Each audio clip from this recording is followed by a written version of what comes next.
Bonjour à tous.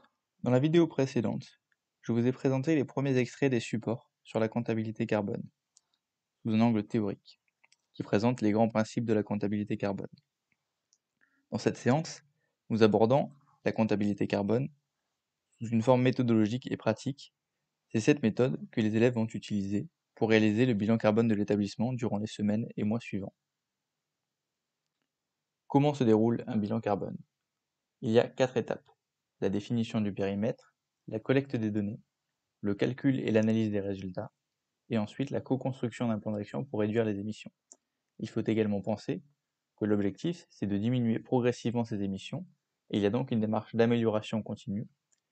Il est donc important de recommencer un bilan carbone 2 ou 3 ans après, par exemple, pour mesurer les résultats du plan d'action, vérifier qu'il n'y a pas de nouvelles émissions qui sont apparues, et continuer à réduire progressivement les émissions. La première étape, c'est la définition du périmètre d'étude. Elle n'est pas à négliger. Au-delà de certaines émissions, auxquelles on ne peut se soustraire, la définition du périmètre est arbitraire. Plus on compte large, plus on se donne de capacité d'action, mais plus cela demande du temps. Tout dépend donc de vos objectifs, de vos ambitions et de vos ressources, en termes de personnes qui participent au projet, en termes de temps à consacrer. Pour ne rien oublier, une petite astuce, tracer la frontière physique de l'établissement et lister tout ce qui la traverse, tout ce qui se passe en dehors, tout ce qui se passe à l'intérieur. L'idée, c'est de lister de manière exhaustive toutes les sources d'émissions potentielles avant de faire la sélection. Le fait de retenir ou non telle ou telle source doit être argumenté et consigné dans un rapport qui accompagne le bilan carbone.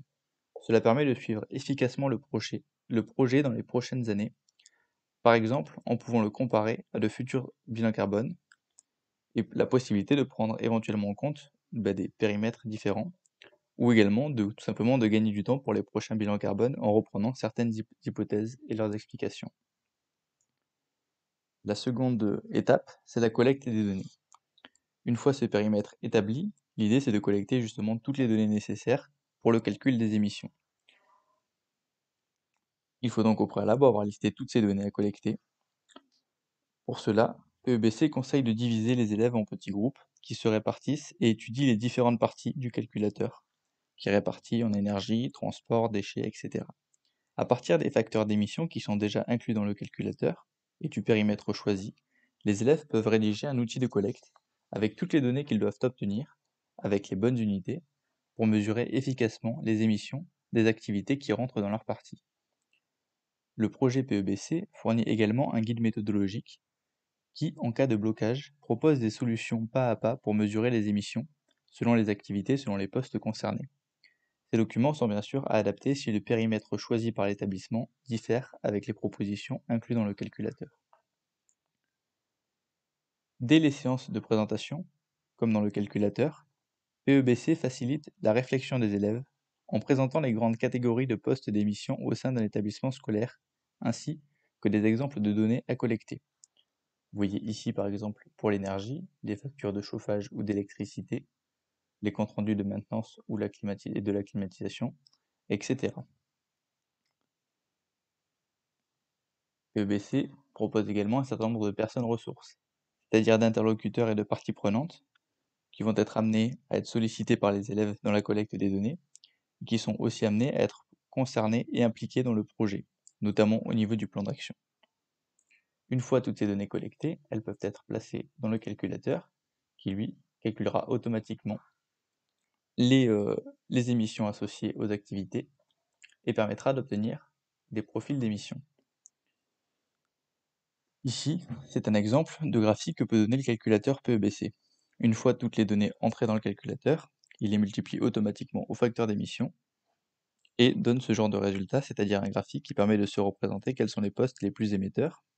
Il est possible d'obtenir des graphiques assez généraux qui permettent de réaliser quelles sont les grandes catégories les plus émettrices, par exemple les déplacements, la restauration ou l'énergie, mais également des informations plus précises pour déterminer quelles sont les activités précisément responsables de ces émissions, comme la voiture pour les déplacements, la viande pour la restauration ou le chauffage pour l'énergie. Ici, un autre exemple de bilan carbone qui a été réalisé dans le cadre du projet Établissement bas carbone en 2020 par un établissement partenaire. Une fois ce calcul réalisé, il faut passer à l'action. Pour cela, PEBC propose un tableau assez classique qui permet de classer les émissions selon deux critères: l'importance des émissions de gaz à effet de serre en jeu et la facilité de mise en place des actions. Cela permet de prioriser facilement. Forcément, dans un premier temps, on va mettre en place des actions faciles à mettre en place, mais qui ont un fort impact en termes de réduction des émissions. Ensuite, on passera à des actions qui ont toujours beaucoup d'impact, mais qui sont plus difficiles à mettre en place.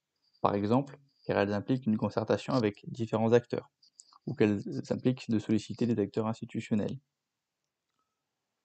On peut également s'intéresser à des activités qui ont moins d'impact, mais qui sont faciles à mettre en place. Mais il faut bien s'assurer qu'elles soient réellement faciles à mettre en place, et qu'elles ne fassent pas perdre du temps inutilement, et que ce ne soit pas l'arbre qui cache la forêt.